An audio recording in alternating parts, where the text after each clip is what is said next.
Afternoon, you okay?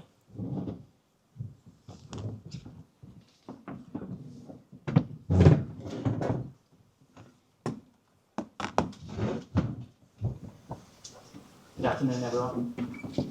I'm delighted to welcome our new head coach, Ryan Mason, who's joined by our Sporting Director Andrew Nestor.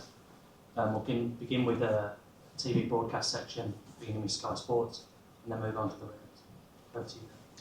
Ryan, congratulations on the role.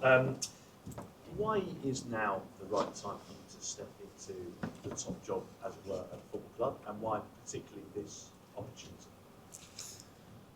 Probably difficult to explain why. It's more just a feeling. I felt for a while that I've been ready. I've known that I've been ready, and I think more importantly,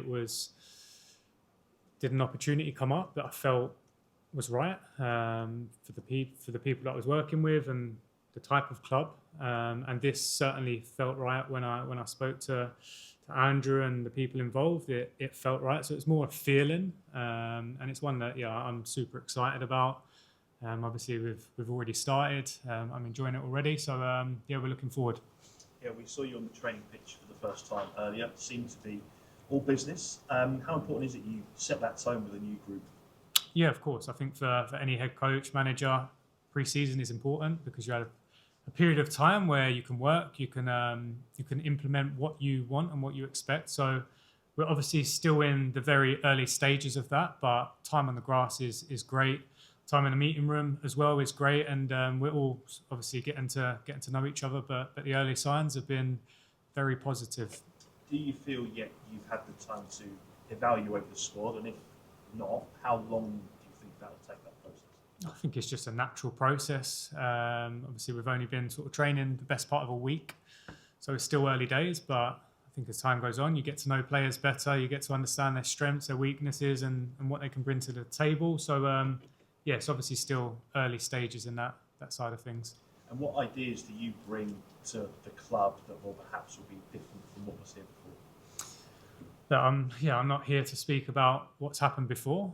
We're here to work together to improve the club, the culture, the identity of the team, and to build something. That's why I've come. That's what we're doing. Like I say, we're in the early stages of that, but it's an exciting time for me, certainly. I hope that feeling is for the players, the staff, and everyone at the club as well, because we need everyone to be on board and pulling in the same direction to hopefully achieve something special. Andrew, if I could ask you, obviously, your previous head coach appointment was in his 60s, and now you've gone for Ryan, who's obviously the other end of his managerial career to this point. What's led to that change in strategy, and what do you like about Ryan that makes him the perfect fit? Yeah, age wasn't a factor in this. It was about finding the right fit at the right time. So making an appointment in January is very different than making an appointment in the off season when you can build around the entire organizational structure, bring in a new staff, and have a preseason to prepare. We felt that once we had the chance to engage with Ryan and talk about his vision for our squad and the club, there was a lot of alignment. And that alignment extended across all the different factors that we were evaluating. So our style of play, our game model, and squad planning, but also alignment around organizational process and as well as character and the leadership qualities that we were looking for. And can I just finish by asking about recruitment, because obviously it's this time of year where fans are very invested in that. Mm-hmm. How much will Ryan be involved in that process, and where are you up to in terms of building a squad that I would imagine you hope can challenge at the top of the championship next year? Yeah, our squad planning is always ongoing. We're always looking multiple windows ahead. So after last season, we knew what our most important needs were to improve the squad. And as we spoke with Ryan and got to get a sense for how he would see setting up our squad and evolving our game model, there was clear alignment with that. And so I think we're very well aligned on the players and our targets for this transfer window. Ryan's input is very important. There's a number of different inputs that go into that process. Ryan, Nick from the BBC.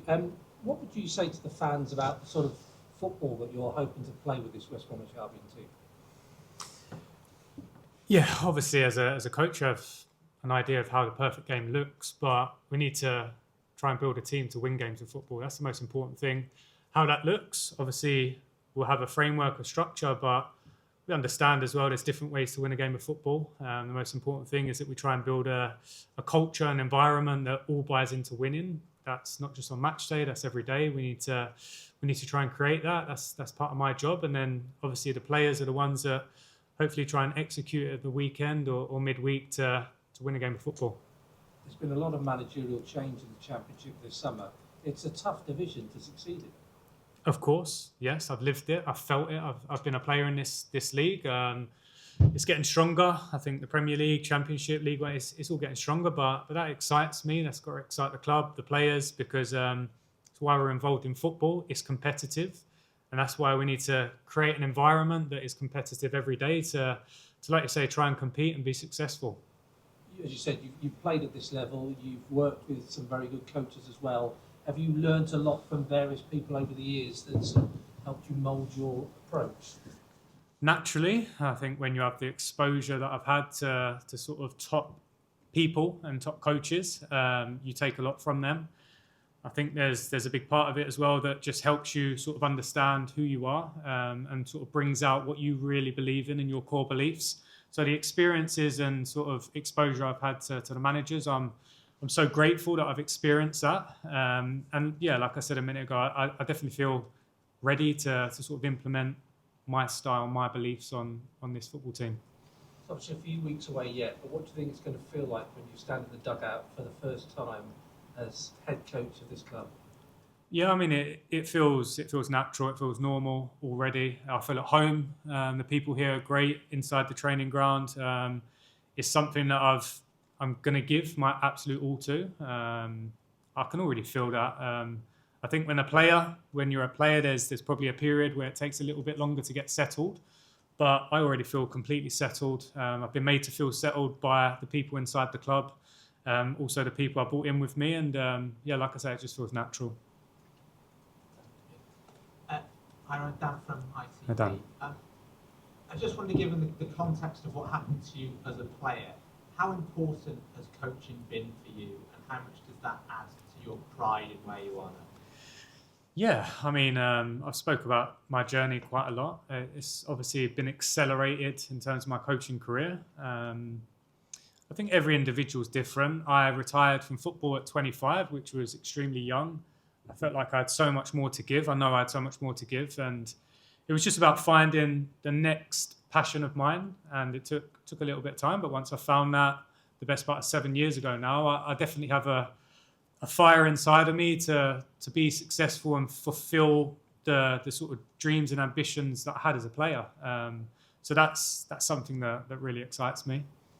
Of the people that you've worked with previously, is there one that particularly stands out as the biggest influence on how you'll be as a manager? No, I mean that would be unfair to some of the people I've worked with. Like I said, I've worked with some great managers, great coaches, great youth developers as well. I've got a network of people around me that I trust with my life, and naturally I speak to and bounce things off. But I think ultimately, when you're in this role, you've got to be so sure of yourself, what you believe in, and to try to get that message across to the players is the most important thing. And I feel like I'm definitely in a place where I'm fine with that.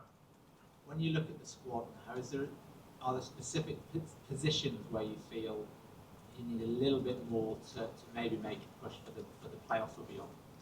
I think naturally for everyone sitting in this position at this stage of the season, there's things, you'd like to improve. But Andrew just touched upon it. There's alignment, which is the most important thing. That is the most important thing in any football club, and we've got that. I can feel that already. So I'm pretty calm about the situation. Yeah.